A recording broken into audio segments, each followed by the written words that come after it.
The 5th of October, the group of teens were sitting around the campfire, chatting and listening to music. Nichole had actually been a little bit upset that evening. She'd recently broken up with her boyfriend and she had expected her boyfriend to actually drop by the campfire, but at that point in the night, it did not appear as though he would be doing so. Nichole decided to go visit him in an attempt to talk things over. She knew where her boyfriend was, which was at a nearby party 8 kilometers away in the town of Jalad. At around 9 p.m. that night, Lauren and Nichole walked off together from the campsite. And this would be the last time Lauren and Nichole's friends and family ever saw them alive again. The next morning, Nathan Barry is the first camper to awaken, and he immediately notices that the girls, Lauren and Nichole, are still missing. Lauren and Nichole were reported missing to police by midday that day, and it was quickly established the girls were not runaways. Friends, family and state emergency services were all out in force looking for the 2 young girls. As the search expands, SES and volunteers do a detailed sweep of the bushland, and search teams are eventually joined by mounted police and the dog squad. On the first day of the search, a local resident finds some abandoned clothing on a dirt road near the campsite. It's a girl's top and a checkered flannelette shirt. The items are soon identified as belonging to Lauren Barry. Both Lauren and Nichole's parents make a public plea for any information on their girls' disappearances, as this story is really picked up in the media and the public do come forward with information that could relate to the case. So a local mother actually comes forward and says she was driving through Tathra at about 10 to 10 on the night the girls disappeared, and she notices a car parked on the side of the highway. She's unable to pass the vehicle safely, so she has to stop.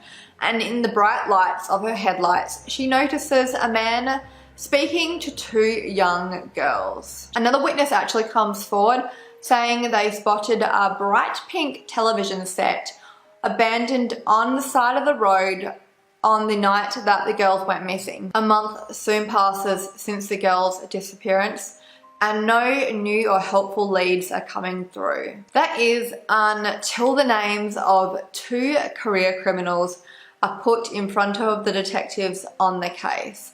And that is Leslie Camilleri and Lindsay Beckett. With their criminal history and past convictions between the 2 of them, the pair seem to be a good fit to be possibly involved in Lauren and Nichole's disappearances. The Bega police get a call from Canberra police with the news that Lindsay Beckett has been arrested after they chased a stolen vehicle that he was in possession of. In the vehicle, police find maps of the Bega area along with various items belonging to Beckett, and they also find some blood-stained clothing in the boot of the car. When police finally interview Beckett, he comes off as very arrogant and seems very unfazed and uninterested in the whole situation. Towards the end of the interview, one of the detectives asks Beckett if he had a pink television set in the back of his car,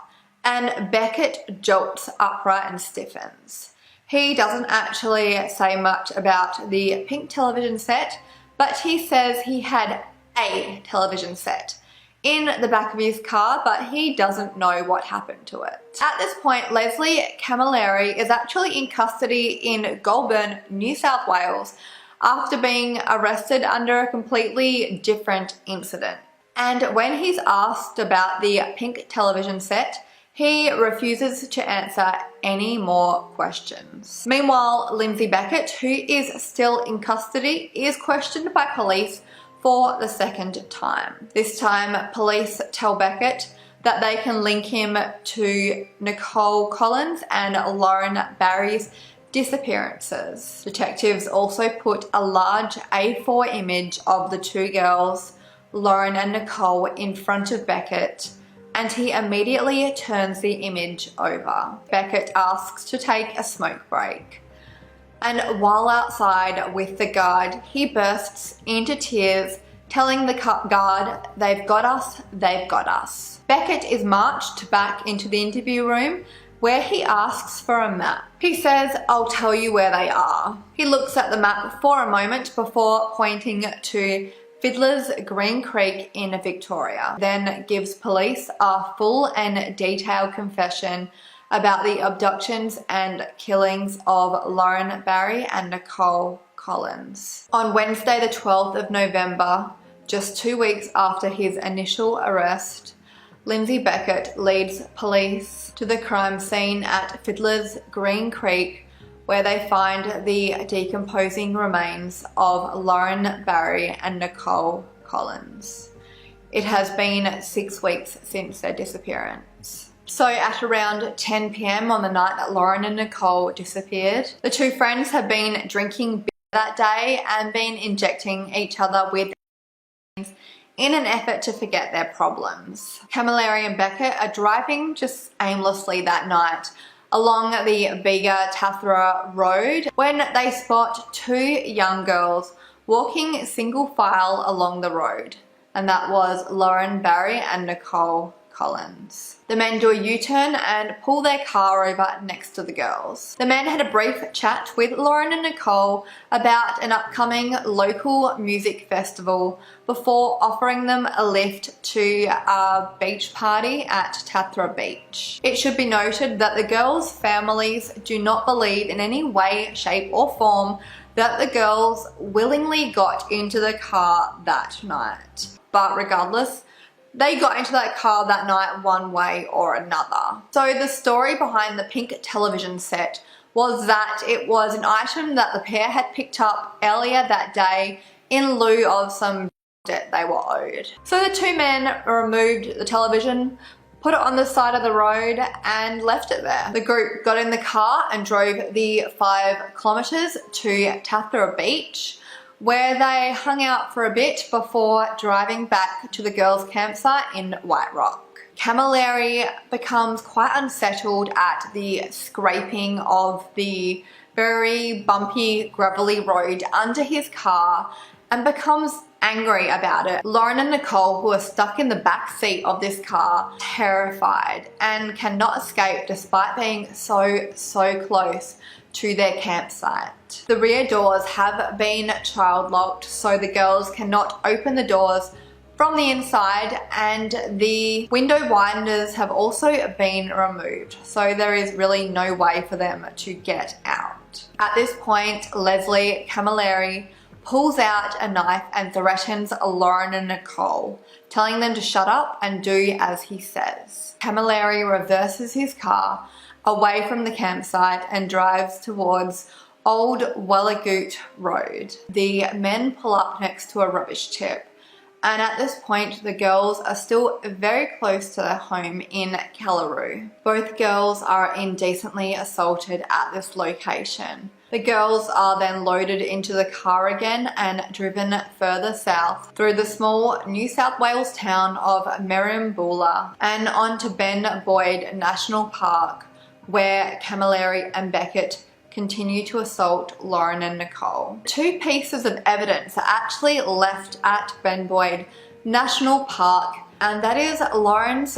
flashlight and her tampon. Beckett claims that at this time, Camilleri just kept repeating the words, "They can't go back, they can't go back," which he thought referred to the fact that the girls would have to be killed in order for the 2 men not to be identified. The group continued to drive through the night and into the early hours of the morning, before finally stopping at around 7 a.m.